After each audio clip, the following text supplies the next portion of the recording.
and welcome back to the How to Fitness podcast Q&A edition. Kate, how are you doing? We're doing great. Doing great. Excited for this. I think I really love these because we get to move fast and selfishly they're a lot less work. That is true. Yeah, it's true. I quite like the kind of quick fire, just see what we think about a topic off the cuff. It just feels a bit fresher. Like I love the deep dives, don't get me wrong. We've learned some really cool things with those. But yeah, these just feel like just get to flex our nutrition knowledge, which is really Yeah. nice. Yeah, Very fun. Let's cool. do Right. it. I'll throw the first question at you then, Kate. So is carb cycling necessary? Well, I think some of this is missing like for what? Is cycling necessary for what? I'm not sure. I'm going to go with no, it is not. So I think, there's merit for someone who is very active, for someone who is maybe competitive in their athleticism with whatever sport, weightlifting, endurance, whatever that may look like, to manipulate carbs a little bit more to ensure that they're fueling well. But I would say for the average person, like us included, carb cycling is not necessary. And I really, really think it is a barrier to feeling more confident in our nutrition. It like makes things more complicated. It makes it harder to create routine and habits in our eating. And it just is kind of confusing, right? So, no, carb cycling, not necessary. Yeah, I feel like this one stems from that whole process where a lot of coaches like to make the process complicated to make it look more impressive when they're selling it to a client rather than just finding the easy path that's going to bring the best longevity. Like I kind of get it if you are eating a load of food and you maybe want some days where you're not having to eat as much food because it can get a little bit tiring if your exercise output's really high. But yeah, I'm completely with you there, Kate. Yeah. And I'd say those folks are like few and far between Yeah. compared to us normal people. All right. Is it okay to still do a workout if I'm tired? I ask the very tired dad. Yeah, it's funny, isn't it? Because it's all a fine balancing act of will doing this workout kind of push me back or make me feel a little bit better. So it also depends on the workout.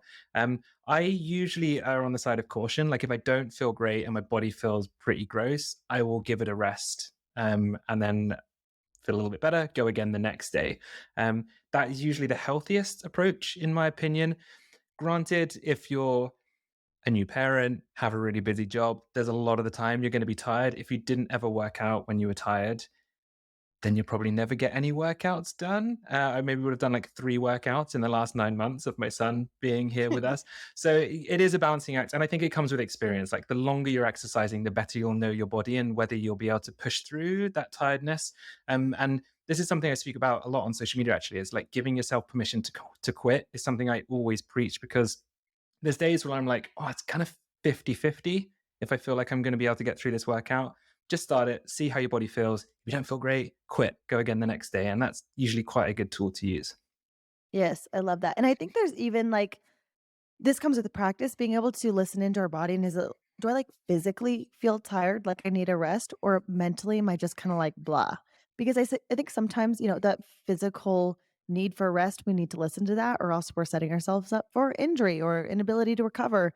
But mentally, if you're just like, ugh, I don't really want to work out, sometimes we need to push through that a little bit. Just depends. Yeah, it's so true, isn't it? Like most of the time, you'll get in the groove and then you'll feel amazing afterwards. Sometimes you won't and you'll stop. But yeah, it's a tough one to know the balance. Kind of a nice broad answer to that question, but give it a try. See how your body feels. Throw in the towel if you need to. There's no shame in that whatsoever. Right, next question. So, if I burn off 250 calories exercising, can I eat back 250 calories? Very precise number that. It is very. The short answer here is going to be that anything we're using to track calorie expenditure is probably not very accurate. So, like, if your watch or your phone told you burn 250 calories, there's a huge margin of error in there. And I think I think literature says like 10 to 90% margin of error, which just is like the most absurd range I've ever heard. Or if it's 40 to 90%. I'm going to look it up and I'll put that in the show notes because I don't want to say it wrong. But it's something that's just like this huge range of error in a smartwatch, talking Whoop, Apple Watch, Fitbit, Garmin, whatever you may use. But also we have to talk about what's our goal here. If we burn 250 calories exercising, can I eat back 250 calories? for what? Like, if we're more active, we do wanna make sure we're eating enough food, but I think kinda to go back to the carb cycling topic, like, let's not overcomplicate our nutrition. Let's eat adequately at all times, and if you work out a little bit more, it's okay, you're really well fueled, and if you have a rest day, you're still well fueled, and let's not add and subtract food. I think doing so kinda gets us into this, like, mentality of, "Oh, I need to work out to earn my food," and we want to not be there at all. So, just eat enough all the time would be the answer, and let's not play around with adding calories back in or making sure we burn X amount of calories because there's also a huge margin of error in how we calculate those calories. Yeah, it's a great answer. Completely agree. I love a smartwatch. Don't get me wrong. Like I have one on my wrist for people listening. I'm waving my arm in the air. It has so many good things about it, like tracking step count if you want to get a bit more active, track your running times, swimming times, and that kind of stuff. There's many things that it's not very good at, and tracking calorie burn is one of the things that I would just never ever trust a smartwatch to do. There are ways that you can track calorie burn doing exercise. You'll have to exercise on a treadmill wearing a mask in a weird lab situation. So no one's going to be doing that. So yeah, don't don't trust them. That's all we can say. Yeah. And I think I mean, now we're off topic a little bit, but I just wanna throw this out here, like, I do look at sometimes, like, my calorie expenditure on my watch. I'm team Fitbit over here, which I know is Boo. so weird. I know.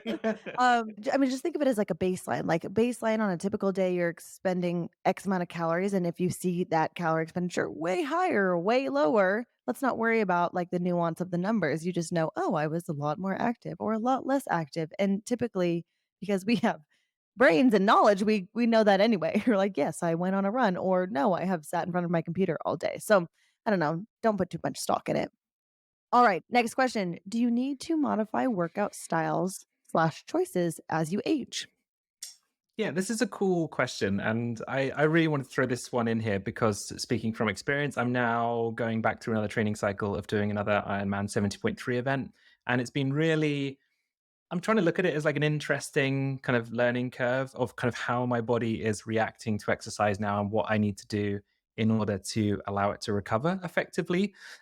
So we don't necessarily have to adapt the workout style or choices. It's a lot of the time it's how you recover and treat those workouts or the way that you exercise. So, for example, when I first trained for the first Ironman event I did, I could just lift weights and train for the triathlon on the same day. I would feel great. The next day, I'd wake up feeling fresh. I now don't. I'm 33. I feel young still. I'm not going to kind of insult anyone who's older than me and say that I'm old. I'm not. But my recovery rate is now so much slower than it was even 5, 6 years ago.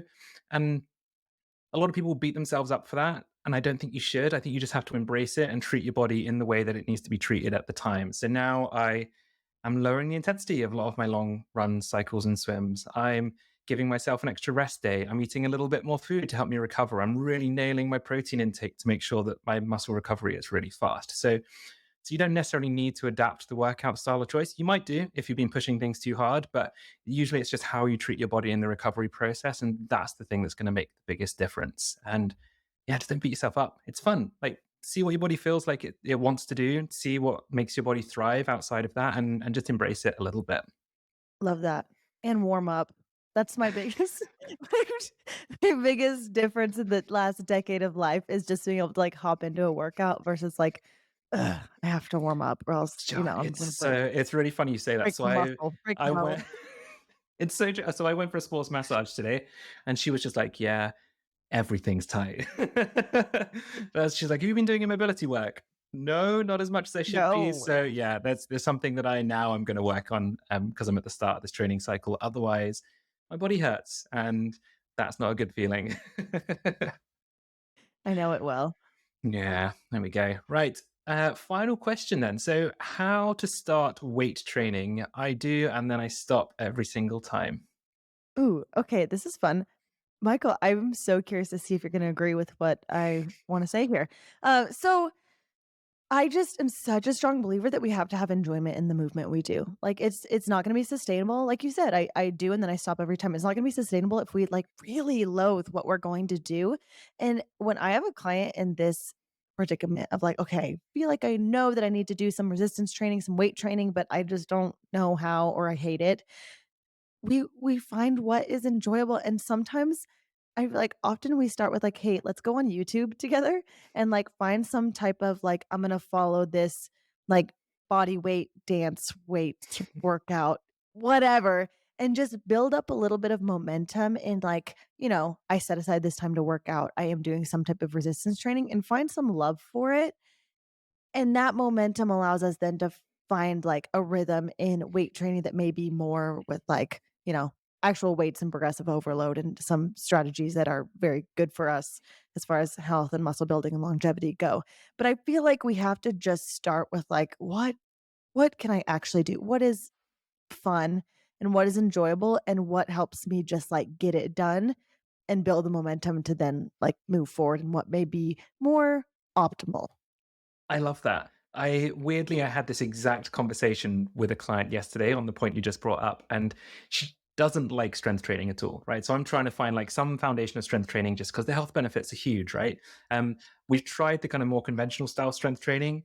She said she hated it, so we're trying something else. So now we're going for more of like a circuit training, cardio-y Mhm. thing with strength elements to it, to see whether we can kind of introduce a bit more strength movement, see if we can build a bit of strength doing that in a way that she kind of typically enjoys. And then a lot of the time, when people start seeing their numbers climb up in terms of strength and they start feeling a bit stronger and their movement patterns are better, they tend to be a bit more open to trying other forms of strength training. And yeah, typically we think of strength training as this like bodybuilder bro approach of like back day, chest day, arm day, and it just doesn't have to be like that. Like training comes in so many different forms, and there will be a way out there that you maybe you won't love it, but you might find kind of a bit more enjoyable or more tolerable to do long term just because the health benefits are so huge. So yeah, love your answer, Kate. Right, I think we have to put aside the idea of what's optimal sometimes. Like, there's not one answer, but there's this more optimal style of strength training. Like I said, with progressive overload, with compound movements, with accessory, like, there's this optimal answer for like, yes, this would be really great, but it's not optimal if you're not going to do it. So, like, let's find something that's optimal for you right now and not worry about like the one gold standard. And maybe that's like a cardio dance circuit YouTube video. Um, and that works, and that's just fine. I feel like you need to share some of these YouTube dance strength I'm cardio thinking of workouts. okay, go to YouTube and look up the Fitness Marshal. That's all you need to know. My sister introduced me to him, the Fitness Marshal, and it is so fun. I have not heard of the fitness marshal. I'm going to be doing that as soon as we hang up this call. Here we go. The fitness. Does he wear crazy clothing? I really hope so. He usually has, like, a mesh tank on. He looks great. Yeah. Yeah. I think his name is actually Marshall, so it's also very, very funny. My parents did not think about me becoming a fitness professional, did they? No. The Fitness Michael, no, doesn't work. Rubbish. Yeah, he was always going to win. He was always going to win. Damn that Marshall. That's really cool, though. I love that. Yeah, find what's optimal for you is such a huge, like, important message to champion. There's not enough people doing it, so yeah, like that. And that's the end of our Q&A as well. I hope Alright. everyone found that helpful. Okay, get through it. Go I don't dance have with any more. Marshall. That's all you Go need. dance with Marshall. Go dance with Marshall. Go to YouTube. Get some dance cardio in. I promise it's fun. Love it. Thank you so much for listening, guys. We'll see you all again next week. Talk soon.